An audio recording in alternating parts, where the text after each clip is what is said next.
In this video, we will be creating our interrupt descriptor table, or our IDT, so that we can start producing interrupts for things such as faults and external input. We're going to be using the GCC attribute interrupt so that we can create interrupt handlers in C++. Alright, let's get started. Now that we have our own working GDT, we can start on making some interrupts. So the first thing we should do is create a new folder and call it interrupts. Then inside that interrupts folder, we need to create two more source files, and they will be called IDT.cpp and IDT.h. Inside of IDT.h, we can do pragma once, and then we can include standardint.h.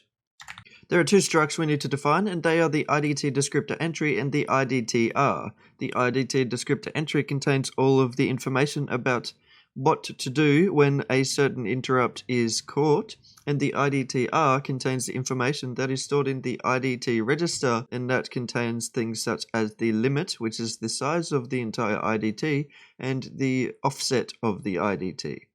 Alright, so let's create the first struct IDT descriptor entry, and there's quite a few values. The first one being uint16t offset 0. So this is the lower 16 bits of the offset. We have the uint16t selector. This is the segment selector, which is used when the interrupt is caught. It will switch to the segment that is defined in this selector, which is similar to our GDT.asm code. We've pushed this segment selector onto the stack and then we've jumped to it. The interrupt will do similar. The next one is uint8t IST. The IST value holds the interrupt stack table offset. We won't be using that at the moment, but we will be able to in the future. The next uint8 is the types and attributes. So type and attribute. And this is just defining things such as what the IDT descriptor entry is. Is it an interrupt gate, or a trap gate, or a call gate, or things like that. The next uint16 is offset 1, which is the next 16 bits after offset 0. And then we have a uint32 offset 2, which is the upper 32 bits of the offset variable. And then we just have 32 bits at the very end of the IDT descriptor entry, which we do not use, so we'll call that one ignore. Alright, the next struct we need to do is the IDTR, which just contains the uint16 limit and the uint64 offset. This struct needs to be packed, so we'll do attribute packed. If we don't pack this, then it will insert 48 bits between limit and offset and break it. Alright, now we can do some defines for some common interrupt gates, such as the trap gate or interrupt gate or call gate, and that's what we put into types and attributes. So the first one is the IDT types and attributes interrupt gate, and this one is 0B10001110. The information on what these bits do will be in the OSDev wiki link in the description. The next one we can define is the IDT types and attributes call gate, which is 0B10001100. And the next one we'll be using is the IDT types and attributes trap gate, which is 0B10001111. So these three are the most common gates that we will be using. Alright. Now we can create some functions inside of the IDT descriptor entry so that it's easier for us to set and get the offset. So we can do void set offset, uint64t offset, and uint64t get offset. Alright, now we can hop over into IDT.cpp and include IDT.h. Now we can create the function bodies for these functions. So first one is void IDT descriptor entry set offset uint64 offset. So Now offset 0 equals casted to a uint16t offset and 0x, and then we have 12 zeros, so 1, 2, 3, 4, 5, 6, 7, 8, 9, 10, 11, 12, and then 4 f's. So we're just getting the lower 16 bits of the offset that we've passed in and putting it into offset 0. Now we can set offset 1, so offset 1 equals casted to a uint16 offset and 0x, and then we have 8 zeros, 1, 2, 3, 4, 5, 6, 7, 8, 4 f's, and then 4 zeros. Bit shifted to the right by 16, and we need to put all of these in brackets. So we're using this bit mask on offset, put that in brackets, and then bit shifted to the right by 16, and put that in brackets, and then cast it to a uint16. Alright, we can just copy this one and change this to 2, and change this to a 32-bit value, and change this to 8 f's and then 8 zeros. So we have 8 f's and 8 zeros, and bit shifted to the right by 32. Alright, so that's our set offset function done. Now we need to do the get offset. So uint64t IDT descriptor entry get offset. Now we need to create a value, which is our return value. So uint64t offset equals 0, offset OR equals, so that's a bitwise OR, casted to a uint64t offset 0. Now we can do similar, offset OR equals uint64t offset 1, bit shifted to the left by 16, and then we can do offset OR equals uint64t offset 2, bit shifted to the left by 32. Then return offset. Alright, so that's our set and get offset function done. Now it'll be a lot easier to set these offsets without having to worry about bit shifting when we're actually creating the descriptor entry. Now we can jump back over on into kernel.util.cpp and create a new function called initializeInterrupts, or PrepareInterrupts rather. So void PrepareInterrupts, and inside this function we're going to create our new IDT. So to do that, the first thing we need to do is declare an instance of our IDTR struct. So we'll do this globally so it doesn't get cleaned up in the stack when the system exits the function. So IDTR, IDTR. And we're going to need to include interrupts /IDT.h at the top of kernel.util.cpp.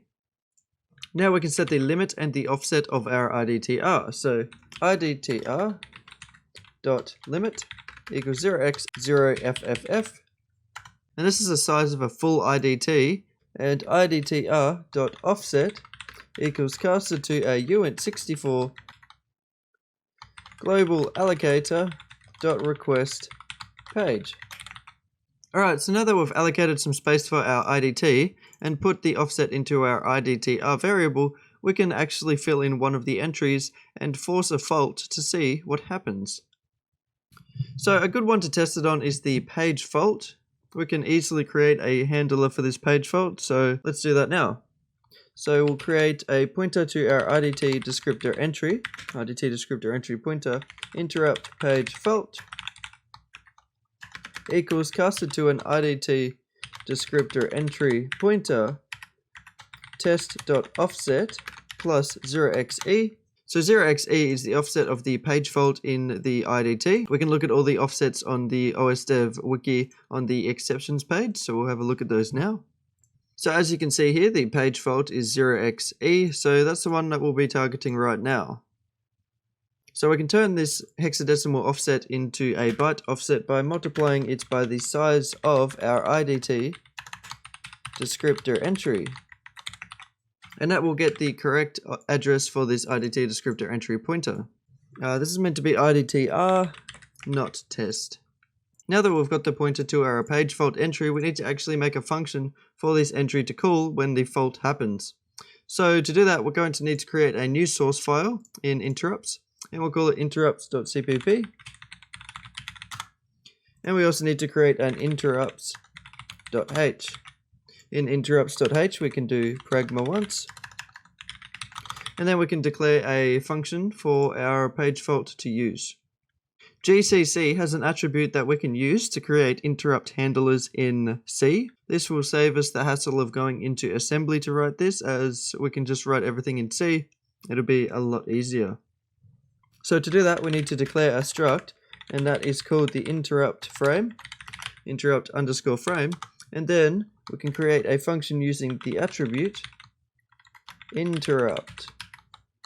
Alright, now we can create the actual function, so void page fault handler, and this needs to take a pointer to an interrupt frame, so struct interrupt underscore frame pointer frame. Alright, so that's all we need to do to make the declaration of our function. Now we need to write the body of this function. So we can just copy this here and jump into interrupts.cpp and include interrupts.h and paste that in there and turn the semicolon into a curly bracket block. Alright, so what we're going to want to do when we get a page fault is display something on the screen and stop anything from happening. So we're going to need to halt execution. So halting execution is pretty easy. We can just do while true. I mean, it's not technically halting execution, but it won't do anything meaningful. And then up here, before we do that, we can write something to the screen. However, this page fault handler doesn't know anything about writing to the screen, so we're going to have to create a global basic renderer instance. So to do that, we jump over into basic renderer.h and do an extern basic renderer pointer global renderer. Then we jump into basic renderer.cpp and create a variable for that for declaration, basic renderer pointer global renderer. And now somewhere in our kernel code, we need to initialize this global renderer. So to do that, we can jump down into kernel.util.cpp. Before we do anything else inside initialize kernel, we can instantiate our instance of that class.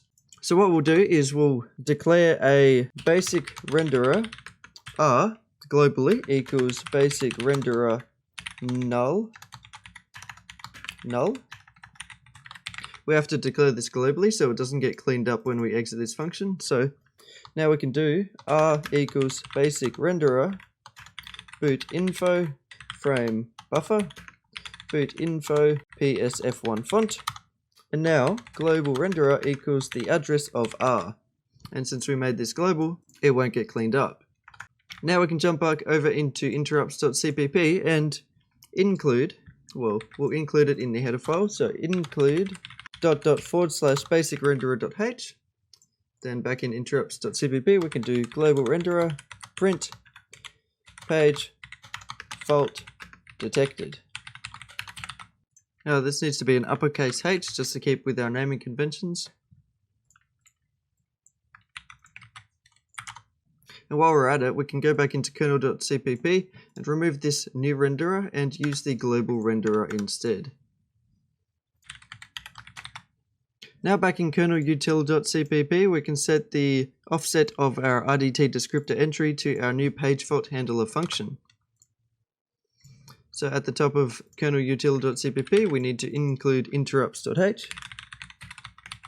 So this will be interrupts/interrupts.h because it's in a folder.